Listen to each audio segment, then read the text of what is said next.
ትክክለኛ ውሳኔ ዘግይቶ ከመወሰን ስህተት ያለው ውሳኔ ወዲያው መወሰን እጅግ በጣም የሚያዋጣ ነገር ነው። ለምን እንደሆነ ንገራችሁ። ወዲያው ወሰናችሁ ማለት ስህተት እንኳ ቢሆን ወዲያው ትምህርት ታገኙና የሚቀጥለውን ውሳኔ ወዲያው ታሳብራላችሁ።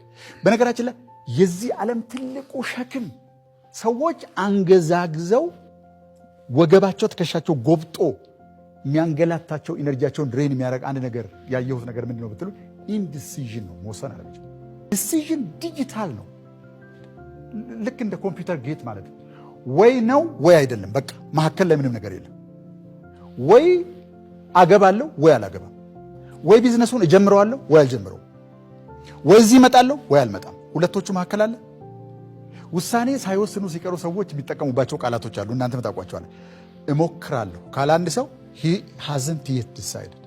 መሞከር የሚባል አማርኛ የለም። በነገራችን ላይ እንዴት ቋንቋ ውስጥ እንደገባ ቃሉ በጣም ነው ቢገርምኝ።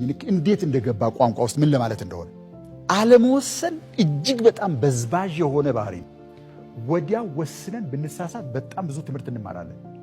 ያንን ስል ግን ፈጥናችሁ ስዊፍትሊ ምንድነው በግብታዊነት ወዲያው ወስኑ ማለት አይደለም። ረጅም ጊዜ ካሰብንበት ማድረግ የምንፈልገውን ነገር በትክክል ካወቅን እሺም እምቢም ይሁንም አይሁንም ለማለት በጣም ቅርብ ነው። በጣም ግልጽ ነው። በጣም ቅርብ ነው። አንድ ሰው ፓወርፉል የሚሆነው ኃይሉ የተሰበሰበ አንድ ነገር ላይ ማተኮር ሲችል ነው።